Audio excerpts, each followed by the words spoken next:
बात करते हैं उत्सर्जन तंत्र की। उत्सर्जन तंत्र में अगर आप देखेंगे तो बहुत सारी चीज़ें इंक्लूडेड होती हैं हमारे बॉडी में, बहुत सी शॉर्ट एंड क्रिस्प तरीके से हम कवर करेंगे।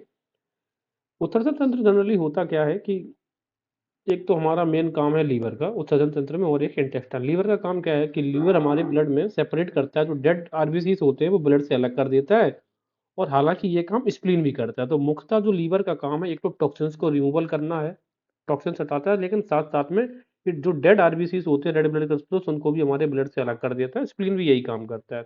इंटेस्टाइन यानी कि आंत तक का जो काम होता है हमारी बॉडी में, जो एक्सक्रीट्स, जो अनडाइजेस्टिव फूड होता है हमारी बॉडी में, उसको बाहर निकालता है। जैसे कि मेनली ये काम करता है लार्ज इंटेस्टाइन। उत्सर्जन तंत्र की अगर हम बात करेंगे तो इसमें किडनी की अगर बात करेंगे तो किडनी हमारे ब्लड को फिल्टर करके और यूरिन से अलग करता है। ठीक है, ब्लड में हमारे होता ये है कि लीवर जो होता है हमारा, लीवर में क्या होता है यहाँ पर, आप कह सकते हैं कि यूरिया का निर्माण होता है। और ये लीवर इसको किसमें, ब्लड में भेज देता है। तो ब्लड से, लेकिन लीवर तो इसमें ब्लड में ऐड कर देता है यूरिया को, तो यूरिया को अलग कौन करता है ब्लड से, तो वो काम है आपकी किडनीज का।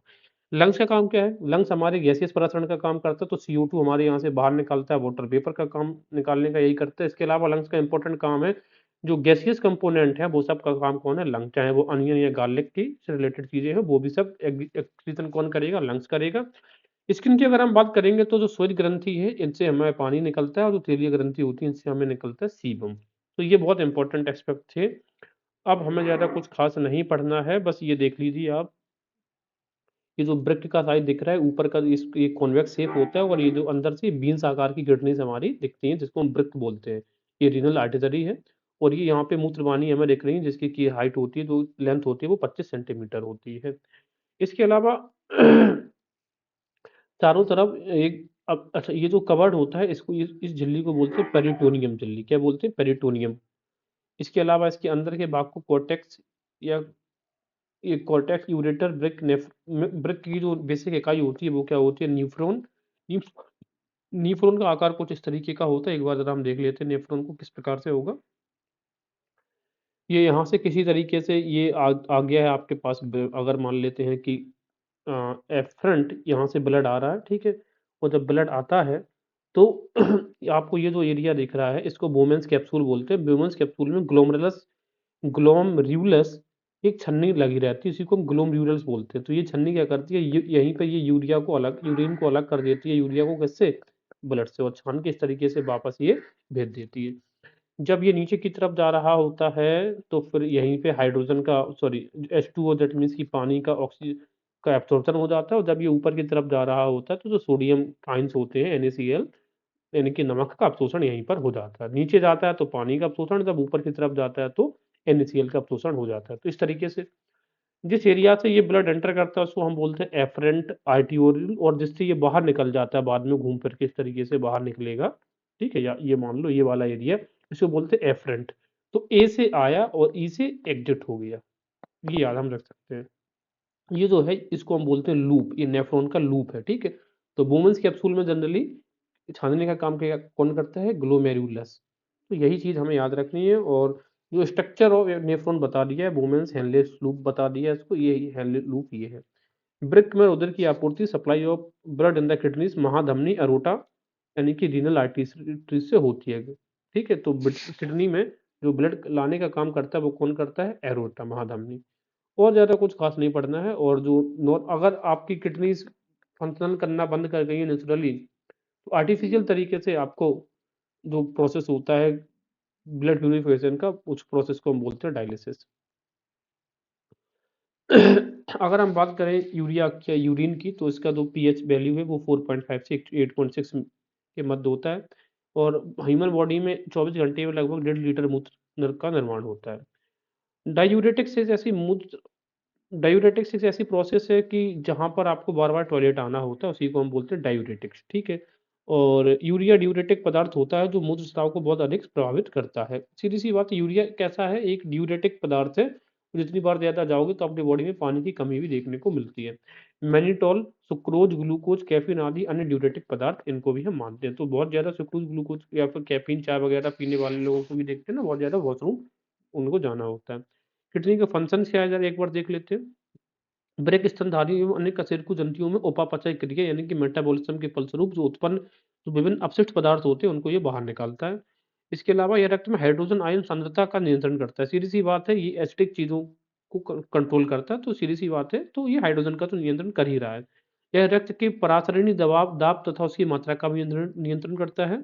यह रुधिर तथा ऊतक द्रव में जल एवं लवणों की मात्रा को निश्चित कर रुधिर दाब बनाए रखता है, ब्लड प्रेशर मेंटेन करने में।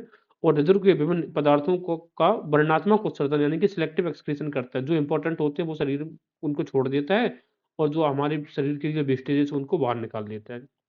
शरीर में ऑक्सीजन की कमी होने की अवस्था में विशेष एंजाइम के स्रावण से वृक्क एरिथ्रोपोइटीन नामक हार्मोन द्वारा लाल उदर को तेजी से बनाने में सहायक होता है। अब देखो, ये बहुत यूनिक फीचर है किसका, किडनी का, कि जब आपकी बॉडी में इसकी कमी हो जाती है ऑक्सीजन की, तो विशेष एंजाइम के स्रावण से वृक्क एरिथ्रोपोइटीन नामक हार्मोन की मदद से ये आरबीसीज बनाने में भी मदद करता है आपकी कौन, किडनी। तो किडनी का काम सिर्फ फिल्ट्रेशन नहीं है, जबकि ब्लड बनाना भी उसका एक काम है।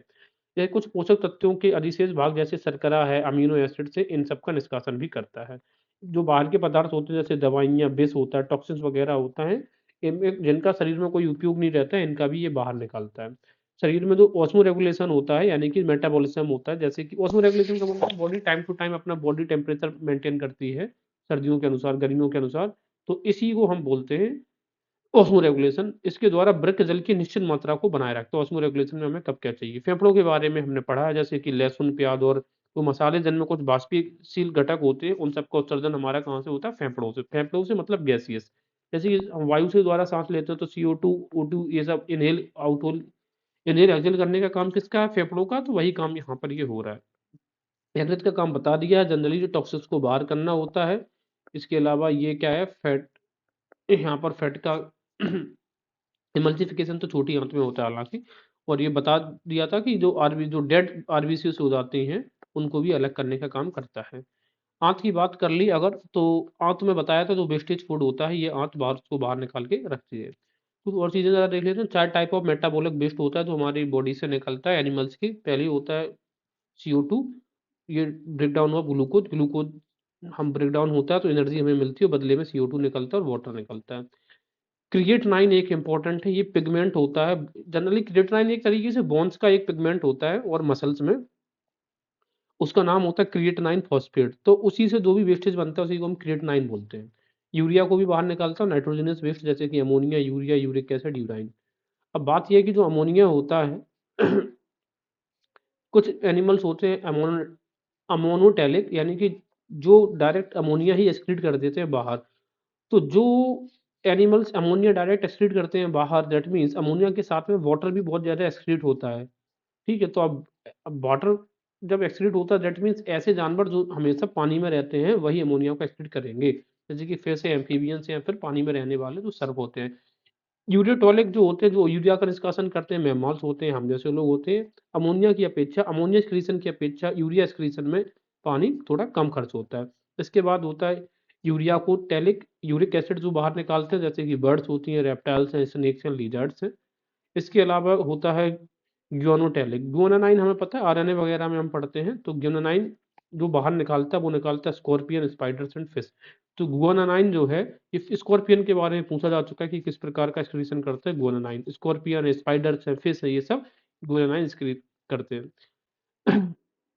किडनी का शेप कैसा होता है हमारा, बीन शेप होता है। और डोर्सल साइड हमारी उपस्थित कहाँ पे रहती है, तो उसको बोलते हैं dorsal side of the abdominal, या इसकी वो बोलते हैं पेक्टोरियल कैविटी में।